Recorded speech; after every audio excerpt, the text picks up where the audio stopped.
안녕하세요. 오늘의 데일리 뉴스레터에 오신 것을 환영합니다. 1.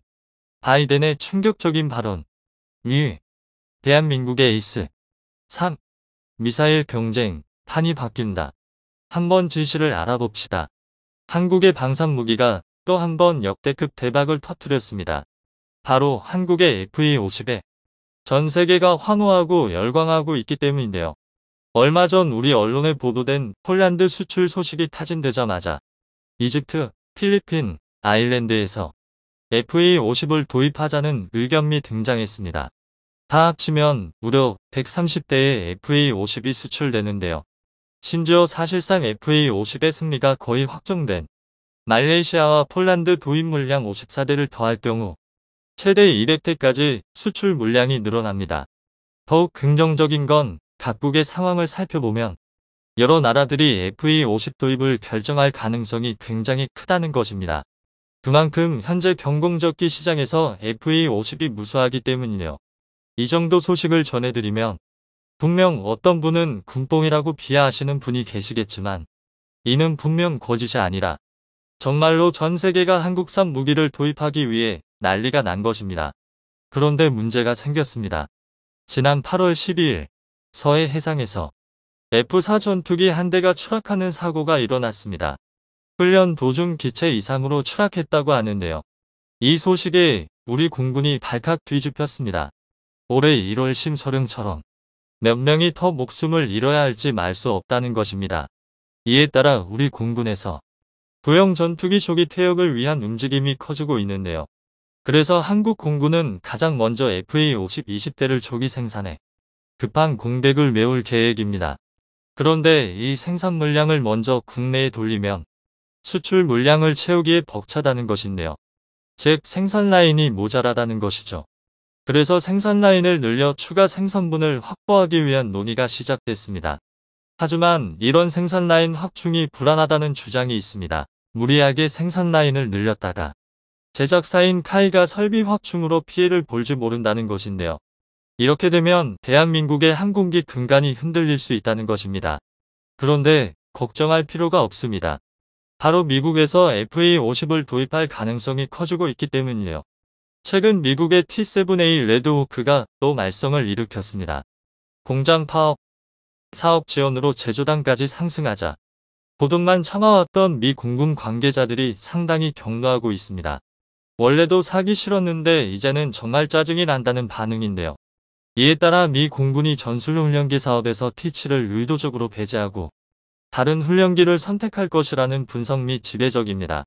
그리고 그 대상으로 한국의 T-50A가 선정될 가능성이 높다고 세계 군 전문가들은 분석하고 있는데요. 과거 쓸데없이 비싸고 애매한 성능의 T-50은 아무도 사지 않을 것이다라는 이야기를 하던 게 불과 수년 전이라는 것을 떠올려보면 지금의 상황은 상당히 이례적이라 할 수 있는데요. 반대로 그만큼 대한민국의 FA-50이 뛰어나다는 방증입니다. 그래서 준비했습니다. 오늘은 전 세계 여러 나라에서 대박이 난 FA-50 도입에 대해 알아보겠습니다.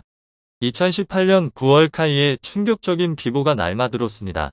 미 공군이 수백 대의 고등훈련기를 새로 도입하는 초대형 사업 PX 프로젝트에서 카이와 로키드 마틴의 T-50A가 미 보밍사와 사부가 내세운 T-7A 레드호크에 패했다는 소식이 전해진 것입니다. 이 소식에 T-50A에 기대를 걸었던 많은 이들이 탄식했습니다. 비록 미 의회가 보잉의 편을 들었다지만 성능으로 보면 T-50A가 T-7A보다 차기 고등훈련기에 더 적합했기 때문에 아쉽다는 반응이 줄을 이뤘는데요. 하지만 그만큼이나 조롱도 많았습니다. 사실 T-50은 개발 과정에서 비판이 많았습니다. 그 이유는 초음속 비행이 가능하게 한 설계 때문인데요.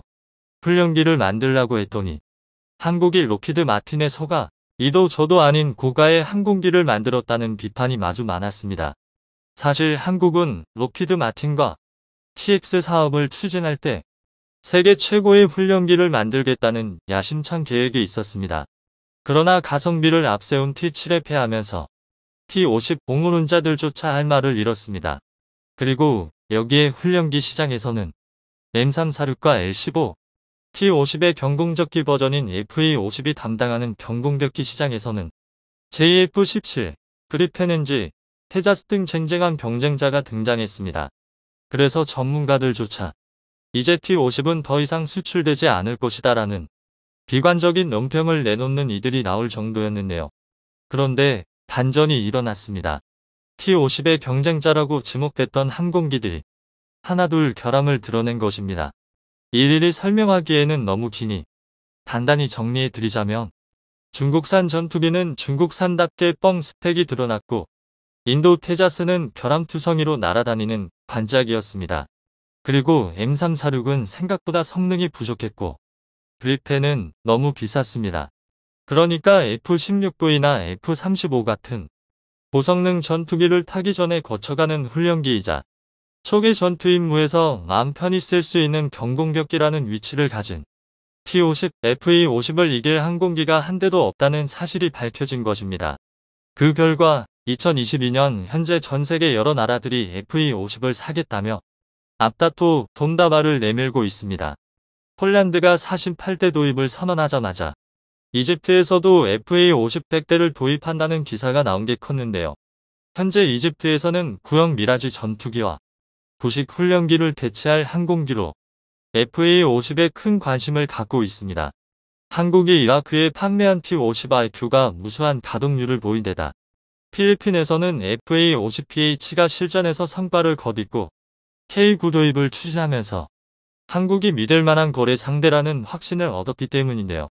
이렇게 FA-50의 수출 물량이 급증하면서 T-50, FA-50을 살지 말지 고민하던 나라들도 구매를 위해 움직이기 시작했습니다. 까딱 잘못하다가는 순번이 밀려 전투기를 제때 받지 못할 것을 우려한 것입니다. 특히 말레이시아, 필리핀 등이 허겁지겁 사업의 속도를 내기 시작했습니다. 말레이시아는 이번 8월 중으로 FA-56대 도입을 확정 지을 것을 결론 내렸고 필리핀에서는 필리핀군이 다목적 전투기 사업으로 도입할 신형 전투기 24대를 FA-50 블록 20으로 정했다는 이야기까지 나왔습니다. 심지어 아일랜드 공군에서도 명국에게 국가 안보를 계속 맡길 게 아니라면 첨단 전투기 중 가성비가 가장 탁월한 FA-50을 도입하자는 주장이 제기됐습니다. 만약 지금까지 언급한 모든 나라가 FA-50을 산다면 수주량이 무려 200대에 달합니다. 여태껏 생산된 T-50 계열기가 200대라는 점을 생각하면 T-50 400대 생산비라는 대성과를 달성하게 되는데요. 그런데 문제가 있습니다. 대부분의 국가가 기존 FA-50이 아니라 FA-50의 개량형민 블록 20을 사겠다고 밝힌 것인데요. 만약 블록 20이 제때 완성되지 않는다면 앞서 언급한 모든 계약이 순식간에 파토나는 참사가 날 가능성이 굉장히 높습니다. 이 때문에 칼 측에서 블록 20의 조기 개발을 위해 대대적인 TF팀까지 꾸릴 예정인데요. 지난 8월 8일 카이는 자사의 웹진을 통해 FA-50 블록 20의 진척 상황을 공개했습니다. 먼저 연료 탱크 용량을 기존의 2배인 300갤런으로 늘리고 후방석과 후방동체에 연료 탱크를 추가할 계획입니다. 이를 통해 동체 설계를 바꾸지 않고 비약적인 항속거리 증가가 가능한데요. 그리고 가장 중요한 항전 장비가 개선됩니다. 기존의 FA-50은 훈련기 사양을 겨우 넘나드는 수준의 대전자전 능력도 없는 구식 항전을 탑재했었는데요. 그런데 이번 개량을 통해 첨단 항전 장비로 개조됩니다. 구체적으로는 임무 컴퓨터의 국산화, 조종실 개조입니다. 특히 조종석의 변화가 엄청난데요. KF-21, F-35처럼 복잡한 계기판을 대형 디스플레이로 통합합니다. 이를 통해 정비선과 유지비를 크게 절감할 수 있습니다. 사실 항공 계기판에 쓰이는 부품은 작은 스위치 하나조차 수백만 원을 호가합니다. 실수로 건드려도 쉽게 오작동하지 않고 일단 사용하면 100% 제 성능을 내야 하다 보니 비싼 부품을 쓸 수밖에 없습니다.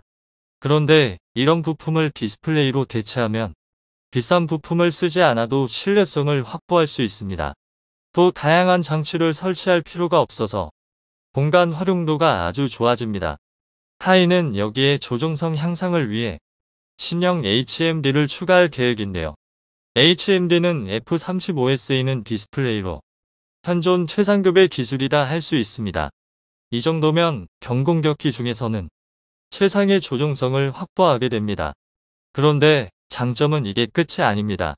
아이리스-T, 국산 단거리 공대공 미사일, AIM-9X 등의 첨단 5세대 적외선 미사일 중 하나 또는 다수가 통합되어 공대공 교전 능력이 비약적으로 향상될 것이며 레이더 역시 이사로 교체될 계획입니다. 이렇게 되면 사실상 다른 전투기라 봐도 무방한데요. 게다가 놀랍게도 이미 사전 준비도 끝난 것 같습니다. 기존 FA-50 12대를 도입한 뒤 이후 블록 24양을 도입한다는 폴란드 측의 발표로 보아 늦어도 2020년대 중후반에 양산을 시작할 수 있을 것으로 보이는데요.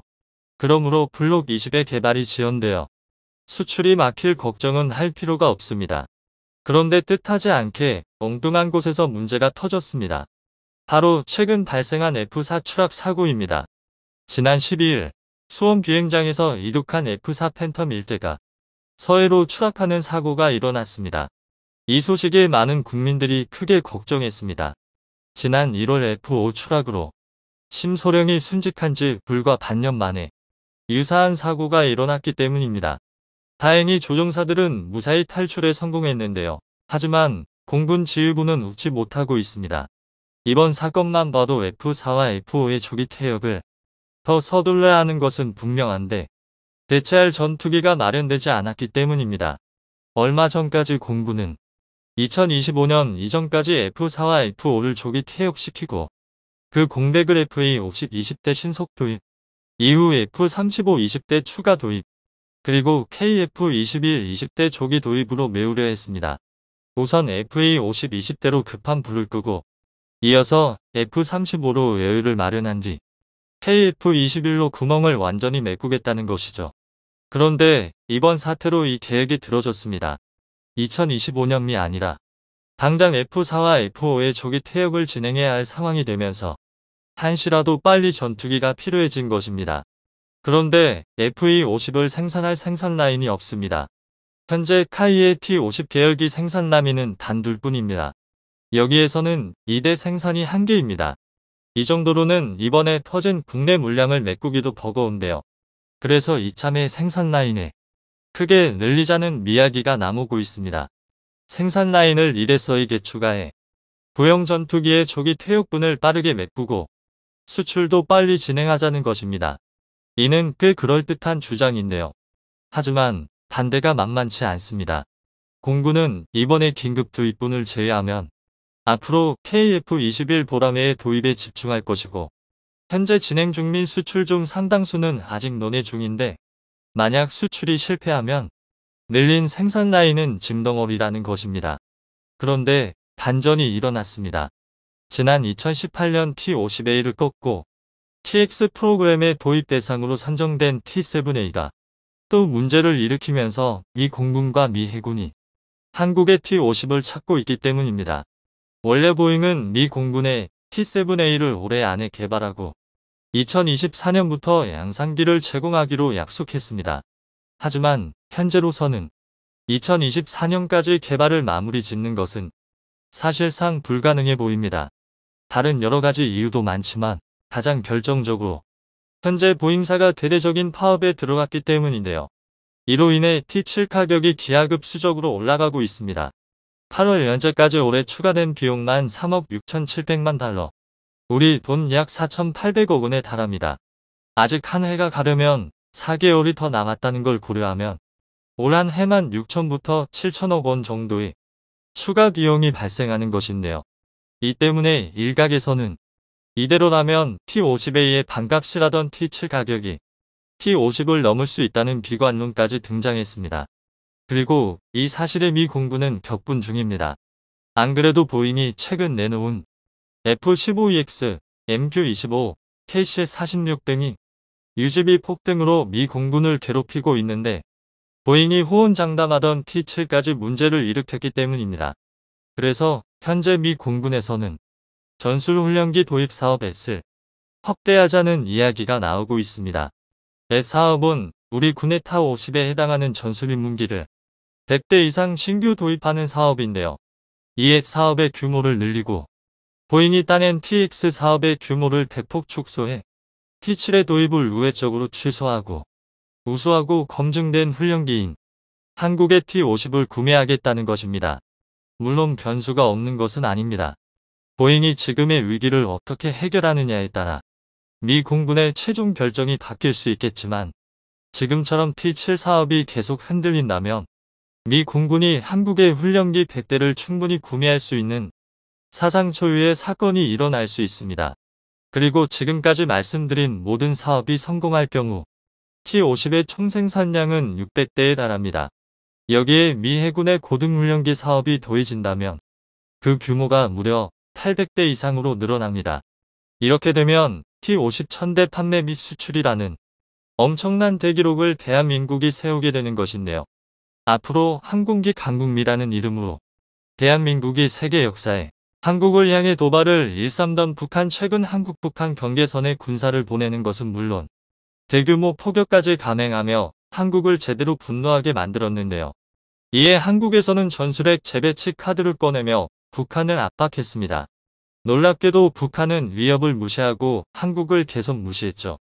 그런데 한국이 꺼낸 비장의 카드에 북한이 마침내 입을 다물었다고 합니다. 이제까지 비밀에 붙여진 한국의 무기가 공개되면서 북한도 더는 도발을 지속할 수 없었다고 하는데요. 미치광이 전략의 복사판 정진석 국민의힘 비상대책위원장은 북한이 최근 벌인 무자비한 도발을 간략하게 함축했습니다. 그의 말대로 북한이 한국에게 보인 것은 히스테리라고 해도 과언이 아닐 정도로 신경질적인 반응이었습니다.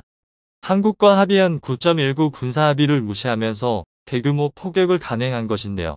강원도 철원에서 실시된 한미 포사격 훈련에 반발 북한은 군용기 10대를 출격, 군사합의상 비행금지구역이 북쪽 5km까지 바짝 붙여 위협 비행을 했습니다. 평양 순안 일대의 동해로 단거리 탄도미사일 SRBM 한 발을 발사. 동해와 서해를 향해 무분별한 방사포를 발사 170여 발에 이르는 포격을 감행한 것이죠.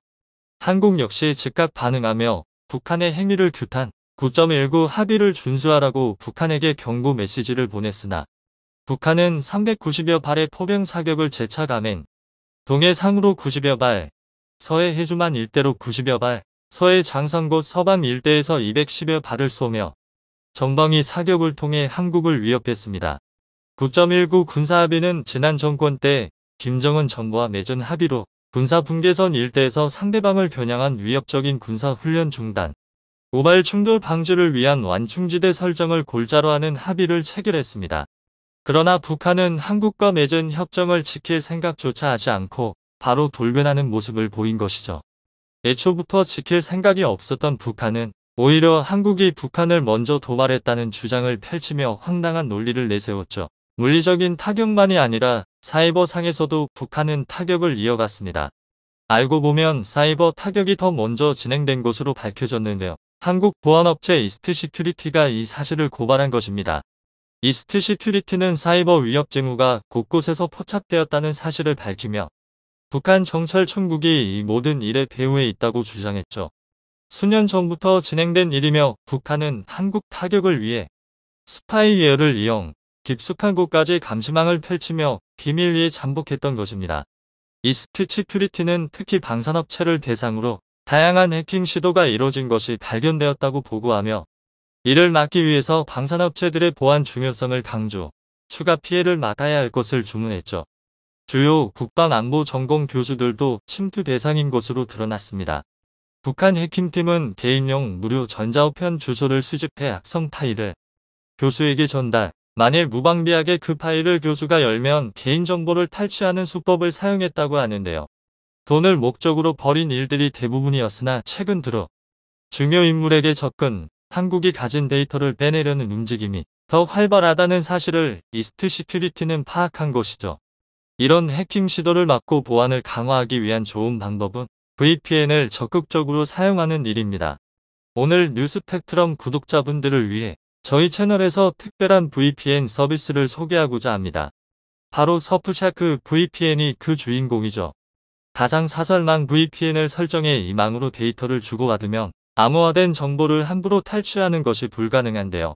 서프샤크 VPN은 보안에 있어 탁월한 기술력을 보유하고 있습니다.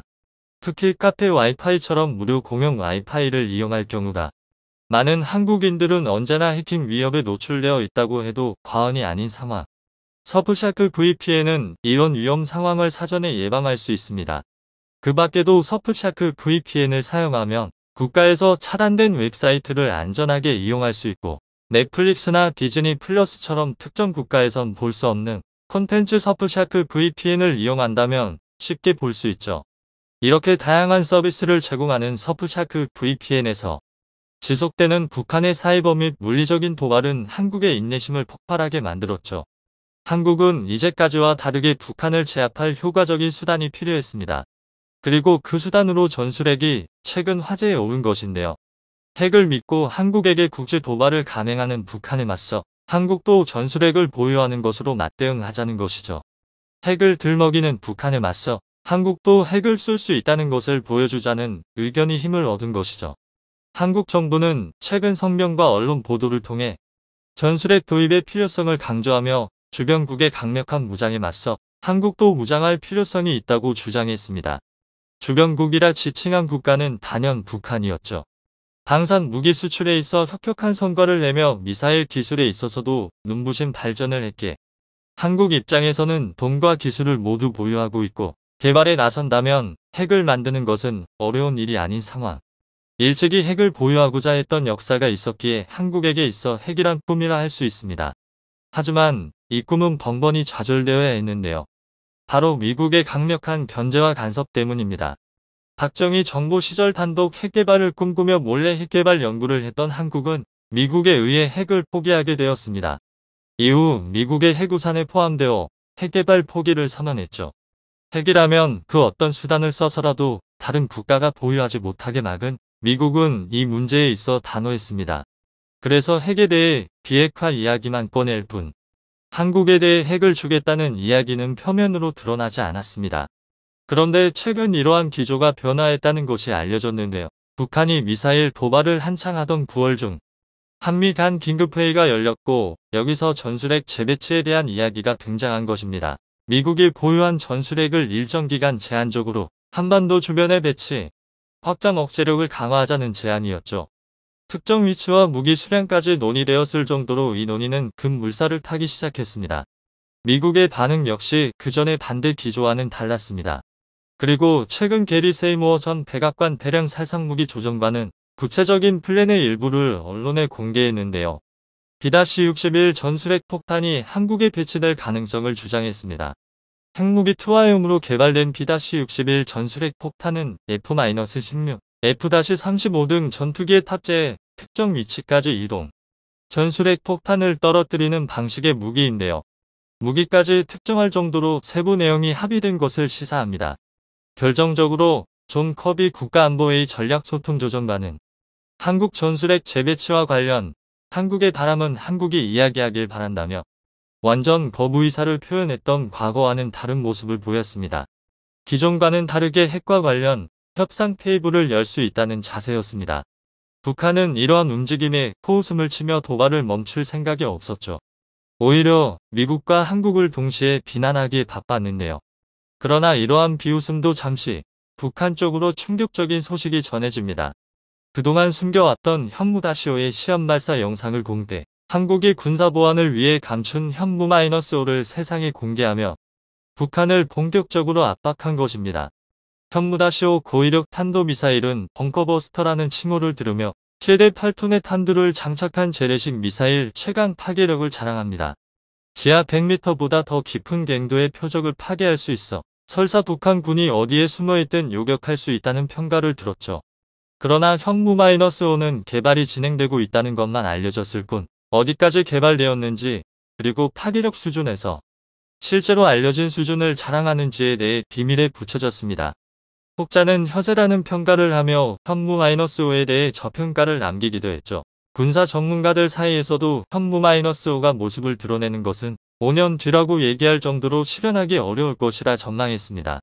그런데 한국 정부가 갑작스럽게 현무-5 발사 영상을 공개하면서 개발이 거의 마무리 단계라는 것을 공개한 것이죠. 북한 입장에서도 갑작스러운 한국의 현무-5 공개에 당혹감을 감추지 못했다고 합니다.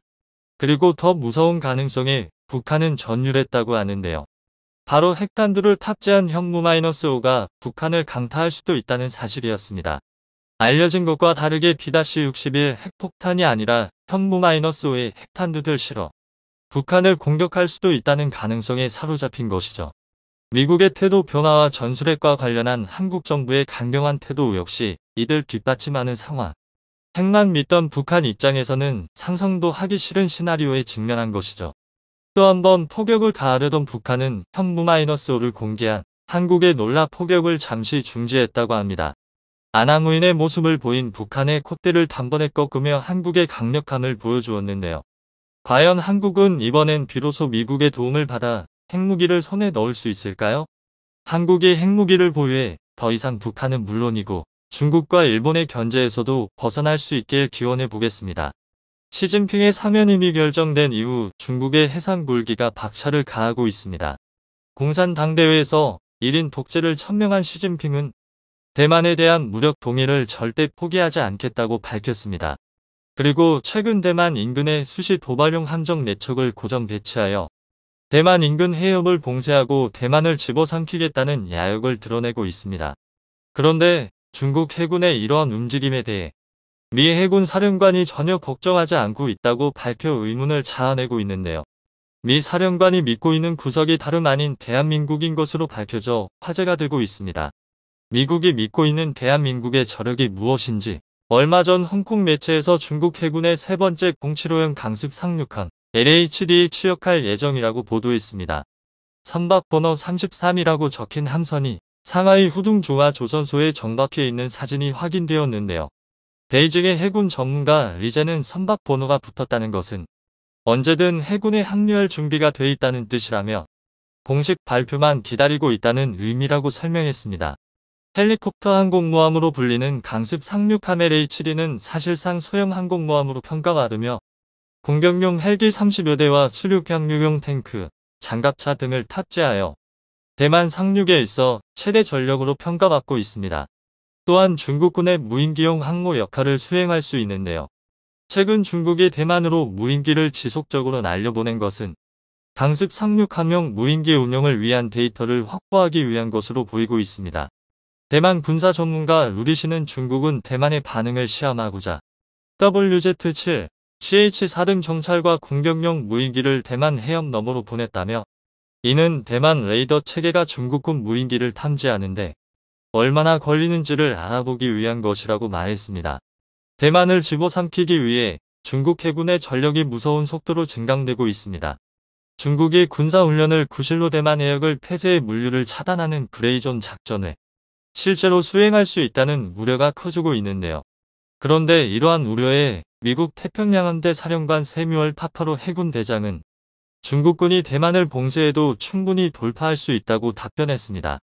미 태평양함대의 전력이 막강한 것은 익히 알려진 사실이지만 중국 역시 세계 항모전단을 보유하고 있고 붕어빵 굽듯이 군함을 뽑아내고 있어 실제로 맞붙게 될 경우 결코 쉬운 상대는 아닐 것으로 예측되고 있었는데요. 자신감의 근원이 무엇인지 묻는 질문에 파파로 사령관은 미국의 동맹국 한국을 언급하고 나섰습니다.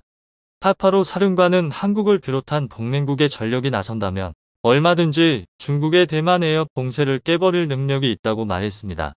특히 한국이 보유한 미사일 화력이면 충분히 중국의 봉쇄를 깨뜨리고도 남는다고 높게 평가했습니다. 미국 태평양함대 사령관의 자신감의 근원이 한국의 미사일 전력이라는 것이 조금은 얼떨떨한데요. 실제로 한미 미사일 사거리 지침이 해제된 이후 우리나라의 미사일 전력은 무서운 속도로 강화되고 있습니다. 어디에 숨겨두었는지 날마다 새로운 탄도미사일들이 공개되고 있고 이제는 미국조차 개발에 힘쓰고 있는 초음속, 극초음속 미사일까지 개발에 나선 것으로 드러났습니다. 지난해 국방과학연구소는 초음속 순항미사일의 개발에 성공했다는 시시를 공개했습니다. 기존 해성 미사일을 대체할 신형 대한미사일로 올해 초전력화가 이루어졌는데요. 이를 기반으로 중국 항모전단을 겨냥한 대한미사일의 개발이 진행 중이라고 합니다. 최근 국방과학연구소가 더키드 램제트 엔진을 장착한 공중 발사형 초음속 순항미사일의 개발에 본격적으로 착수했다는 소식이 들려왔습니다. 얼마 전 국방과학연구소에서 공고가 올라왔는데요. 사업명 다목적 공중발사 초음속 순항미사일 핵심 기술 대지 또는 대함 임무 수행이 가능한 덕피드 램제트 엔진을 기반으로 하는 공중발사 초음속 다목적 순항미사일의 설계 기술과 핵심 구성품을 본격적으로 개발하는 과제입니다.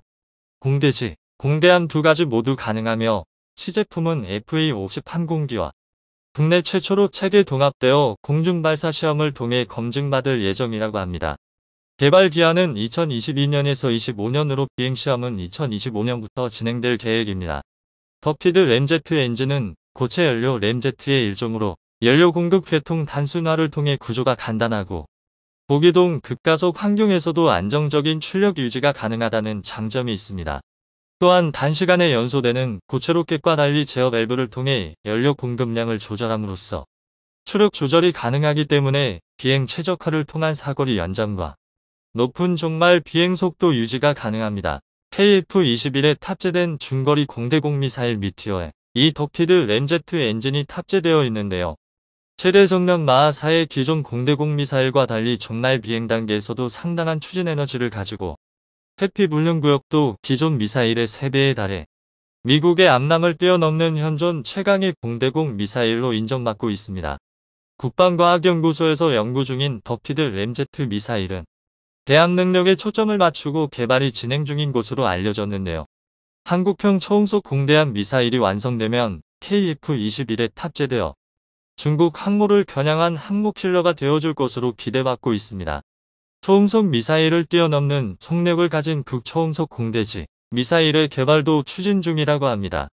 지난 21일 공군본부에서 열린 국정감사에서 공군은 극초음속 공대지 미사일 사업을 추진할 예정이라고 밝혔습니다. 극초음속이란 마하호를 뛰어넘는 속도를 의미하는데요. 극초음속 미사일이 서울 상공에서 평양 지휘부를 향해 발사될 경우 250km를 단 1분 15초 만에 주파의 목표물을 타격하는 게 가능합니다. 각국에서 극초음속 미사일 개발을 진행하고 있었지만 성공한 국가는 미, 중, 러 세 국가분으로 우리나라가 성공한다면 세계 네 번째 개발국의 반열에 올라서게 됩니다. 극초음속 공대지 미사일이 KF-21에 장착된다면 미국의 F-35를 능가하는 무장력을 갖추게 될 것으로 기대받고 있습니다. 그런데 극초음속 미사일이 공대지형으로 먼저 개발되고 있다는 것에 조금 의문이 생기는데요. 이는 공대지 미사일의 개발이 가장 용이할 뿐만 아니라 현재 공군이 가장 필요로 하고 있기 때문입니다. 현재 국방부의 최우선 사업은 북한의 핵미사일 발사 능력을 무력화시키는 킬체인 시스템의 구축인데요. 이를 위해 각군은 장거리 표적 타격 능력을 확보할 필요가 있었습니다. 공군은 속도가 마하 0.8에 불과하지만 지하 30m까지 관동이 가능한 타우러스 공대지 순항미사일과 타우러스의 기술을 이전받아 개발 중인 천룡 공대지 미사일을 통해 경고와 표적 타격에 특화할 예정이었습니다. 그런데 현무사 미사일의 스펙이 대략적으로 공개되며 마하호의 속도에 최대 300m까지 관통할 수 있다고 밝혀졌습니다. 육군의 현무 미사일이 공군의 타우러스 미사일이나 개발 중인 천룡과 비교해도 속도, 관동력, 운용 유지비 등 모든 면에서 우수한 것으로 드러나 공군은 새로운 무기 체계를 확보해야 했고 그것이 바로 극초음속 공대지 미사일이었습니다. 현재 국방과학연구소는 선도용 핵심 기술 개발 사업을 통해 극초음속 시험체 하이코드를 개발하고 있어 이를 기반으로 공중발사용 극초음속 대함미사일이 개발될 예정입니다. 하이코어 극초음속 시험체는 2023년까지 개발이 완료될 예정으로 시험 비행이 성공적으로 완료될 경우 곧바로 극초음속 공대지 미사일로 개발이 가능할 것으로 보고 있습니다. 하이코어는 마하 5급 초고속 비행체로 총 길이 8.7m의 중량은 2.4톤이며 2022년과 2023년에 1회씩 총 2회의 비행시험을 안흥시험장에서 수행할 계획입니다. 미국의 극초음속 미사일 X-51과 러시아의 지르콘과 유사한 형상을 지니고 있으며 저고도에서 지속적으로 고속 비행이 가능한 HCM 방식의 미사일로 탐지와 요격이 거의 불가능하여 기습 효과가 매우 우수할 것으로 기대받고 있습니다. 한국형 극초음속 미사일은 추진체계가 3단으로 나누어진다는 특징을 가지고 있습니다. 1단 추진체는 나로우의 2단 킥모터, 2단 추진체는 한국형 어택즈, KTSSM의 로켓 설계를 활용한 것으로 알려져 있는데요. 한화에서 개발한 나로우의 킥모터는 한국이 개발한 어떤 고체 연료 로켓보다도 비추력이 높다고 합니다. 비추력이 높다는 것은 적은 연료로 더 많은 추력을 낼 수 있다는, 즉 연료 효율이 좋다는 것을 의미합니다. 나로우 킥모터의 비추력은 250초로 1kg의 연료로 250초 동안 1kg의 추력을 낼 수 있다는 것인데, 이는 미국 우주왕복선 부스터의 비추력 242초보다 높은 수치입니다. 이처럼 한국은 현무 시리즈와 한국형 발사체 개발을 통해 세계적인 수준의 미사일 기술력을 확보했습니다. 극초음속 미사일 개발도 시간 문제로 2030년이면 극초음속 미사일, 초음속 대공 미사일을 포함한 막강한 미사일 전력이 갖추어질 것으로 기대받고 있습니다. 한국이 극초음속 미사일 개발에 성공한다면 세계 네 번째 개발국의 반열에 올라서게 됩니다. 극초음속 미사일의 마하우가 넘는 속도로 인해 현존하는 탄도미사일 요격 시스템으로는 제한적인 요격만이 가능하고 마하 10 이상의 속도에서는 사실상 요격이 불가능해 현대전의 게임 체인저로 각광받으며 각국에서 개발에 힘쓰고 있었습니다. 현재 극초음속 미사일의 개발이 성공한 국가는 미, 중, 러 세 국가뿐으로 그중 러시아와 중국만이 실전 배치를 완료했고 미국은 아직 시험 발사를 진행하고 있습니다. 그런데 한때 미국과 우주를 두고 경쟁했던 소련의 로켓 기술을 물려받은 러시아는 그렇다고 쳐도 중국이 미국보다 먼저 극초음속 미사일을 실전 배치했다는 것이 믿기 어려운 일인데요. 최근 중국의 극초음속 미사일에 미국의 핵심 기술이 사용되었다는 사실이 밝혀져 충격을 주고 있습니다. 지난 17일 워싱턴 포스트는 2019년 이후 300여 개 이상의 미국 기술이 중국의 극초음속 미사일 개발과 관련된 수십 개의 회사에 판매되었다고 보도했습니다. 게다가 이 중 미국 국방부의 기술 개발 지원 대상에 포함된 기업도 있었던 것으로 밝혀져 사실상 미국의 세금이 중국의 무기 개발에 흘러간 셈이라고 할 수 있습니다. 이러한 사태가 한국에서도 일어나지 않도록 개발에 철저한 보완이 이루어져야 할 것입니다. 그리고 대한민국을 지키기 위해 오늘도 불철주야 연구에 힘쓰고 있는 연구진들에게 열렬한 응원과 지지를 보냅니다. 영상이 도움이 되셨다면 구독과 좋아요 부탁드리며 오늘도 감사합니다. 최고로 멋진 하루 보내시길 바랄게요.